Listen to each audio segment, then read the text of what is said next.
Hello hi welcome नमस्ते। मेरा नाम ऋतिक और आज हम फिर से बात करने वाले हैं एक और इंटरेस्टिंग कंसेप्ट के ऊपर। तो ये वीडियो उन बच्चों के लिए मोस्ट इंपोर्टेंट होने वाली है जिनके पास सेमेस्टर 2 में सब्जेक्ट है इंट्रोडक्टरी मैक्रो इकोनॉमिक्स। तो चलिए शुरू करते हैं आज की वीडियो। और इस कंप्लीट सीरीज के नोट्स प्रिपेयर हो चुके हैं। जिन बच्चों को नोट्स परचेज करने हैं वो इस नंबर पे जाए 9667836336 यहाँ पे व्हाट्सएप करके नोट्स ले सकते हैं। अब आते हैं आज के कंसेप्ट के ऊपर। तो आज का हमारा कंसेप्ट है मनी के बारे में, यानी कि लेसन नंबर 5 हमारा चल रहा था। लेसन नंबर 5 का इंट्रोडक्शन प्रीवियस वीडियो में हो चुका है, जहां पे हमने मनी को पढ़ा कि मनी होता क्या है, बार्टर सिस्टम क्या होता है, बार्टर सिस्टम की लिमिटेशंस क्या थी, जिसके लिए हमें मनी की इन्वेंशन करनी बहुत जरूरी हो गई।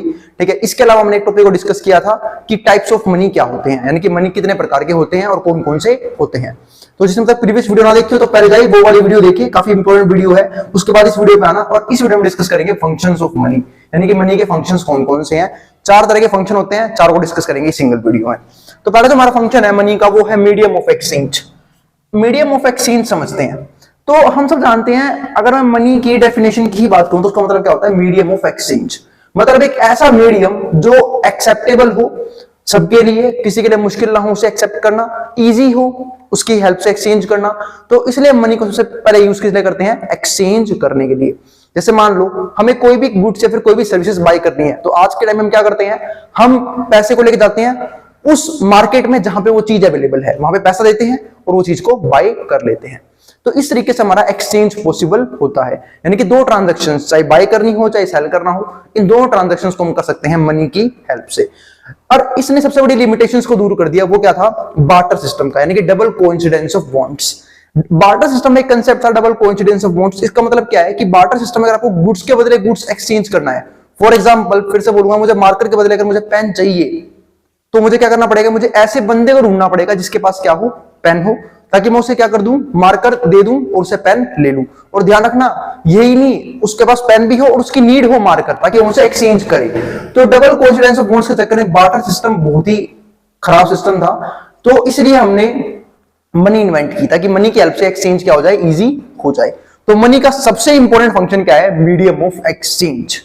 तो देखो यहां पे क्या लिखा हुआ है, तो primary function of money is acting as a medium of exchange. तो प्राइमरी फंक्शन अगर मनी का देखा जाए तो वो क्या होता है, medium of exchange. Money is general acceptable since no commodity can act as medium of exchange unless it is acceptable to everyone. इसका मतलब क्या है कि देखो सबसे इंपॉर्टेंट क्या था, मनी की जो जनरल एक्सेप्टेबिलिटी है, जनरल एक्सेप्टेबिलिटी, यानी कि अगर हम किसी भी चीज को एक्सचेंज के तौर पे यूज करना चाहते हैं तो वो जनरल एक्सेप्टेबल होना बहुत जरूरी है, यानी कि सब उसे एक्सेप्ट करे। फॉर एग्जांपल अगर मान लो मैं 100 का नोट लेके गया, क्या मुझे कोई मना कर देगा सामान देने से अगर उसके पास वो है तो? नहीं, वो उस नोट को, उस लीगल टेंडर को मना नहीं कर सकता, क्योंकि गवर्नमेंट ने अथॉरिटी दे रखी है कि हम वो चीज देके कोई भी चीज बाय सेल कर सकते हैं, हम उस नोट को यूज कर सकते हैं। तो ये बात ध्यान रखना। इसका मतलब क्या है कि वो जनरल एक्सेप्टेबल है, कोई भी पैसों को मना नहीं करता। तो ये चीज, हाँ, since no community can act as medium as exchange unless it is acceptable to everyone. Money is used for 2 transactions. Money को हम 2 ट्रांजैक्शन के लिए यूज करते हैं, एक तो कोई भी चीज बेचनी हो उसके लिए और कोई भी चीज खरीदनी हो उसके लिए, यानी कि सेल एंड परचेज के ट्रांजैक्शन के लिए यूज करते हैं मनी को। Money brings efficiency into exchange transactions. Money efficiency लेके आता है एक्सचेंज में, किसी भी ट्रांजैक्शन के बीच में। तो ये चीज ध्यान रखना, क्योंकि जो मनी है ना उसने काफी हेल्प करी हमारी as a medium of exchange. आजकल तो मनी के टाइप बहुत सारे हैं, हम लोग बहुत से तरीके से एक्सचेंज करते हैं और आजकल तो सबके सब यूज करते हैं डिजिटल मनी, क्योंकि मनी का मतलब सिर्फ वो नहीं था जो नोट की फॉर्म में है। अब तो हम डिजिटल मनी यूज करते हैं कि अपना फोन ले गए, फोन ही हमारा वॉलेट है, हमें वॉलेट की जरूरत नहीं है, जहां देखा क्यूआर कोड स्कैन कर दिया, पेमेंट हो गई, काम खत्म। तो ये क्या है, हम डिजिटल मनी ट्रांसफर कर रहे हैं डायरेक्टली अपने बैंक अकाउंट से। तो मनी ने हमारा क्या कर दिया, एक्सचेंज काफी ईजी कर दिया। People can engage in production. People जो है क्या हो गए, एंगेज हो गए in production, get income in form of money. तो जो पीपल है वो क्या करते हैं, प्रोडक्शन करते हैं ताकि उनको क्या मिले, इनकम मिले। आप लोग याद हो ना, क्या नाम है, फैक्टर ऑफ पेमेंट्स या फिर factor of production. Factor of production में कौन सी चीजें आती थी, land, labour, capital, entrepreneurship. Previous videos में देख चुके हैं। इन चारों के बदले, यानी कि लैंड के बदले में क्या मिलता है, रेंट मिलता है। कैपिटल के बदले में क्या मिलता है, इंटरेस्ट मिलता है। एंटरप्रेन्योरशिप के बदले प्रॉफिट मिलता है। और लेबर के बदले क्या मिलता है, वेजेस और सैलरी। तो वो सब कमाने के लिए हमें किस फॉर्म में मिलेगा, वो पैसे की, मनी की फॉर्म में। कोई हमें गुड्स तो देता नहीं है ना कि भाई आओ मेरे वहां मजदूरी कर लो आपको ये चीज मिल जाएगी, नहीं, हमें सिर्फ पैसे से मतलब होता है। क्यों? क्योंकि हमें पता है हमारे पास पैसा है तो हम जो मर्जी चीज वो परचेज कर सकते हैं। तो यहां पे क्या लिखा हुआ है, people can engage in production. People जो है प्रोडक्शन में एंगेज होते हैं, get income in form of money, और उन्हें क्या मिलती है, इनकम मिलती है मनी की फॉर्म में। From proceeds of goods sold and spend that income और money on goods and services they require, और वो उस पैसे को वहां खर्च करते हैं उन गुड्स और सर्विसेज में जिनकी क्या है, रिक्वायरमेंट है।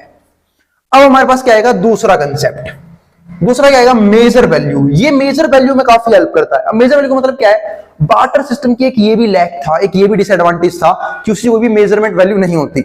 हो सकता भाई मेरा मार्कर महंगा हो, उसका पेन सस्ता हो, जिससे मैं एक्सचेंज कर रहा था और ट्रांजैक्शन गलत हो जाए, लेकिन क्या पैसे की फॉर्म में ऐसा होता है? बिल्कुल नहीं होता, क्योंकि पैसे की फॉर्म में हम हर एक गुड्स को, हर एक सर्विसेज को क्या देते हैं, एक वैल्यू दे देते हैं पैसे की फॉर्म में, है ना। फिर अगर उसमें बार्गेनिंग हुई तो बहुत अच्छा, बार्गेनिंग नहीं हुई फिर उस चीज को प्राइस में परचेज कर लेते हैं। यानी कि सबकी एक मेजर वैल्यू है करेंसी की फॉर्म में। तो वही बात यहां पे लिखी हुई है, मेजर वैल्यू का मतलब यही होता है। तो it is a common unit of account और measure value in terms of which values of all goods and services are expressed. इसका मतलब ये एक ऐसी कॉमन यूनिट है जिसको हम बोलते हैं रुपीज, ये 20 रुपए का है, ये 50 रुपए का है, ये 5000 रुपए का है, ये 5 लाख रुपए का है। तो कॉमन यूनिट या फिर मैं कह सकता हूं यहाँ पे मेजर ऑफ वैल्यू है, ठीक है, किसकी फॉर्म में, रुपीज की फॉर्म में, जो हम हर एक प्रोडक्ट या फिर हर एक सर्विस को प्रोवाइड कर देते हैं, एक्सप्रेस कर देते हैं। अब जिसको लेना है वो उतना प्राइस पे करे और उस चीज को ले ले। अब इसके बाद हमारे पास क्या आता है, इसका अगला पॉइंट समझते हैं। There is no other way to measure national income of a country except in terms of money. अब ये ध्यान रखना, मनी सिर्फ ना चीजों को मेजर करने में काम नहीं आता, मनी एक चीज को मेजर करने में और काम आता है, जो किसी में काम आता है नेशनल इनकम की मेजरमेंट में। हम लोगों ने नेशनल इनकम को काफी अच्छे से डीप में कंप्लीट किया हुआ है, तो उम्मीद है सब लोगों ने वो टॉपिक पढ़ लिया होगा। तो नेशनल इनकम की कैलकुलेशन में हम मनी को ही यूज करते हैं। आप लोगों को याद होगा ना, हम लोग हर गुड्स और हर सर्विसेज की सिर्फ और सिर्फ फाइनल वैल्यू लेते हैं, और फाइनल वैल्यू किसकी फॉर्म में होती है, रुपीज की फॉर्म में, करेंसी की फॉर्म में। तो नेशनल इनकम को कैलकुलेट करने में भी हमारा मनी जो है वो काम आता है। तो there is no other way to measure national income of a country except in terms of money. Money as a measure of value is used for making all kinds of economic calculation. और यही नहीं, हम money को हर एक तरह की calculations में use करते हैं, चाहे मुझे एग्रीगेट डिमांड निकालना हो, एग्रीगेट सप्लाई निकालना हो अमाउंट की फॉर्म में, तो हम लोग मनी को यूज करते हैं, जो काफी इजी होता है कंपेयर करना, यूज करना। अब आगे समझते हैं। तीसरा पॉइंट हमारा स्टैंडर्ड ऑफ डेफर्ड पेमेंट, काफी इंपॉर्टेंट पॉइंट है। डेफर्ड पेमेंट की बात मैंने हल्की सी प्रीवियस वीडियो में की थी, जिनको नहीं पता मैं थोड़ा सा याद दिलाता हूं। आप लोगों को पता होगा आज का जो जनरेशन चल रहा है, यानी कि जो इकोनॉमीज चल रही हैं, वो या तो मिक्स्ड है या फिर कैपिटलिस्टिक है। यानी कि आप लोगों को पता होगा पहले 3 तरह की इकोनॉमीज होती थी, सोशलिस्टिक, कैपिटलिस्टिक और मिक्स्ड। सोशलिस्टिक में जहां पे सारा काम सोशलिज्म के लिए होता था, कैपिटलिस्टिक जो सिर्फ पैसों को ज्यादा क्या देते थे, तवज्जो देते थे, एक तरह से कह सकता हूं पैसे को फालतू इंपोर्टेंस देना। और मिक्स्ड जहां पे दोनों काम होते हैं, फॉर एग्जांपल इंडिया एक मिक्स्ड इकोनॉमी है, क्योंकि यहाँ पे गवर्नमेंट सेक्टर और प्राइवेट सेक्टर दोनों मिलके काम करते हैं। गवर्नमेंट वहां पे रोल में आती है जहां पे सोशल वेलफेयर करना हो, यानी कि सामाजिक कल्याण करना हो, और प्राइवेट सेक्टर अच्छी सर्विसेज देने के लिए जानी जाती है। तो अगर मैं यहाँ पे बात करूं डेफर्ड पेमेंट की, डेफर्ड पेमेंट का मतलब पता है यहाँ पे क्या है, कि आजकल हर एक चीज जो है वो ऑलमोस्ट क्रेडिट पे चलती है। बिजनेस क्रेडिट पे चलते हैं लोग, घर क्रेडिट पे चलते हैं, यानी कि ईएमआईज का जमाना आ चुका है। ईएमआईज क्या होता है, इजीली मंथली इंस्टॉलमेंट, यानी कि जो हम भी कोई भी महंगी चीज बाय करते हैं, चाहे वो गाड़ी हो, ठीक है, कोई भी चीज हो, फोन हो, या फिर किसी ने आईफोन लेना हो, तो सारी चीजें क्या रहता है वो ईएमआई पे ले लेता है। तो अब उस ईएमआई, उसको पता है क्या बोलते हैं, डेफर्ड पेमेंट। यानी कि जब भी हम किसी भी चीज को लोन पे निकलवाते हैं, मतलब हम ये वादा करके आते हैं कि हम इस चीज की पेमेंट आपको फ्यूचर में कर देंगे, तो वो डेफर्ड पेमेंट ही कहलाती है।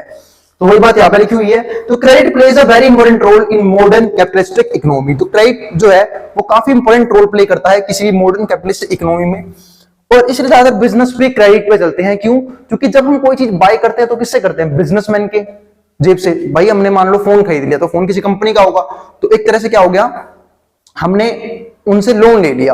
और लोन लिया तो हमें क्या देना पड़ेगा, उसे वापस पैसा देना पड़ेगा, लेकिन उनके पास तो पैसा बाद में आएगा ना, तो उन्हें भी कहीं ना कहीं से पैसा चाहिए, तो वो भी क्या लेते हैं, क्रेडिट पे। यानी कि हर एक चीज ऑलमोस्ट क्रेडिट पे सर्कुलेट हो रही होती है। तो credit plays a very important role in modern capitalistic economy. In most transaction instant payments are not made. बहुत सी ट्रांजैक्शन में इंस्टेंट पेमेंट नहीं की जाती। अब यहां पे दो वर्ड आएंगे, एक होता है क्रेडिटर, एक होता है डेटर। ठीक है, अकाउंट्स के वर्ड है, जिनको पता है बहुत अच्छी बात है, जिनको नहीं पता मैं बता देता हूं, डेटर्स और क्रेडिटर्स।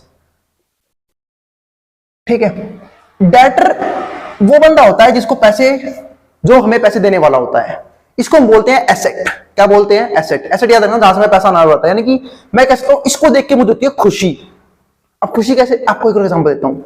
फॉर एग्जांपल मान लो मैं बच्चे पढ़ाता हूँ, ठीक है, और मेरी जो फीस की रेट होती है 1 से 15 तारीख के बीच में होती है।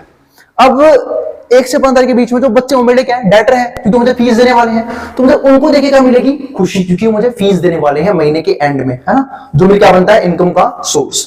अब बात आती है कि भाई क्रेडिटर क्या होता है। क्रेडिटर वो बंदे होते हैं जिनको हमें पैसा चुकाना होता है। क्या होता है, यानी कि सरदर्द, है ना, बोल सकते ना सरदर्द की, जहां हमें पैसा देना होता है अपना, जिनको मुझे पैसा चुकाना होता है। फॉर एग्जांपल मैंने कोई चीज ली लोन पे, मुझे उसकी ईएमआई भेजनी है, तो मेरे लिए जो फॉर्म हो जाएगी क्रेडिटर, कि मुझे उसको पैसा देना है। ये होती है हमारी लाइबिलिटीज, ये होती है हमारे एसेट्स। तो ये चीज भी ध्यान रखना। तो क्रेडिट, ये तो हमने पढ़ लिया। Instant payments are not made, debtors promise to pay on some future date. ये देखो लिखा हुआ है ना, डेटर जो है वो प्रॉमिस करता है, किस बात का प्रॉमिस करता है, कि मैं आपको इस डेट को पेमेंट कर दूंगा, future date, and debt as well as interest. मतलब मैं आपको आपका डेट भी दे दूंगा, यानी कि जो कर्जा है, यानी कि जो प्रिंसिपल अमाउंट है वो भी दे दूंगा, साथ साथ आप लोगों को इंटरेस्ट भी दे दूंगा। If any settlement in terms of money, और अगर कोई और सेटलमेंट होगी मनी टर्म्स में, वो भी कर दूंगा। तो this also applies to payments of rents. इसमें क्या आता है, हमारा रेंट की पेमेंट भी हम कर सकते हैं ऐसे फ्यूचर में, सैलरीज की भी, पेंशंस की भी, इंश्योरेंस प्रीमियम की भी कर सकते हैं। तो in a money using economy most deferred payments and future obligations are stipulated in terms of money। यानी कि अगर हम मनी यूजिंग इकोनॉमी की बात करें तो यहाँ पे बहुत सी चीजें क्रेडिट पे चल रही होती है, जहां पे हम फ्यूचर में पेमेंट करने की बात करते हैं, और वो सब किसके अंदर आता है, डेफर्ड पेमेंट का पार्ट बनता है। इसके बाद जो हमारा नेक्स्ट है वो है फोर्थ टॉपिक है store of value. Store of value जो है ये भी काफी इंपॉर्टेंट चीज थी, क्योंकि जब हमारे पास बार्टर सिस्टम था तो स्टोर करना पॉसिबल नहीं था। अब सपोज करो किसी किसान ने अनाज उगाया, तो उसे कहां स्टोर करके रखे, वो स्टोरिंग की कॉस्ट भी आएगी, उसकी देखभाल भी करनी पड़ेगी, कहीं अनाज सड़ ना जाए, खराब ना हो जाए, या फिर कोई जानवर ना खा जाए। तो ये बहुत सी दिक्कतें होंगी जब हमें स्टोर ऑफ वैल्यू की जरूरत पड़ती है। यानी कि बार्टर सिस्टम होता क्या है, फॉर एग्जांपल जो जिस चीज की प्रोडक्शन करेगा उसे स्टोर करके रखेगा, ताकि जब वो गुड्स लेने जाए तो उस चीज के बदले वो एक्सचेंज कर पाए। लेकिन क्या पैसे को स्टोर करना मुश्किल होता है क्या, बिल्कुल नहीं, क्योंकि पैसा क्या है, एक करेंसी की फॉर्म में, पेपर्स की फॉर्म में, आप उसे आराम से स्टोर कर सकते हो। यानी कि स्टोरिंग काफी इजी है पैसे की, मनी की फॉर्म में। और इसका एक और मैंने कल भी एग्जांपल दिया था प्रीवियस वीडियो में, जहां पे मैंने समझाया था आप लोगों को कि जो 2000 के नोट्स थे गवर्नमेंट ने सिर्फ इसलिए बैन कर दिए क्योंकि उसे स्टोर करना काफी इजी था, लोग ब्लैक मनी इकट्ठा कर रहे थे उसकी फॉर्म में। तो पैसे को जो है इकट्ठा करना काफी आसान होता है, यानी कि उसे स्टोर करना काफी आसान होता है, जिसकी वजह से जो लोग हैं वो अमाउंट को, जो लोग हैं वो पैसे को इंपॉर्टेंस देते हैं। यानी कि मैं कह सकता हूं जो ये बार्टर सिस्टम की लास्ट दिक्कत थी ना, कि वो स्टोर नहीं कर सकता, उस प्रॉब्लम को भी क्या कर देता है, ये आसान कर देता है। अब another important function of money as a store of value, उसे स्टोर करना काफी होता है। People can hold their wealth in form of money, क्योंकि जो लोग हैं वो अपनी वेल्थ इकट्ठा करते हैं मनी की फॉर्म में। क्योंकि एक सिंपल सी बात है, हमारे अलग अलग सोर्सेस से हमारी इनकम आती है, क्या हम सारी इनकम खर्च कर देते हैं क्या, नहीं, कुछ इनकम हम सेव कर लेते हैं। तो अब वो सेविंग को हम कैसे स्टोर करें, वो कौन इजी कर देता है, बैंक्स, मनी इजी कर देता है। और आज के टाइम में तो बैंक्स इजी करते हैं, जो मैंने बोला अभी बैंक्स कैसे इजी करते हैं, क्योंकि आपने मान लो घर में ज्यादा कैश रख दिया तो आपके घर में चोरी होने का डर बढ़ जाएगा, या फिर कोई भी दिक्कत हो सकती है, ठीक है, तो और ना ही वो इंक्रीज होगा। तो इसलिए लोग जो है अपना पैसा बैंक में रखना पसंद करते हैं, क्योंकि वो सेफेस्ट वे होता है अपने अमाउंट को रखने का।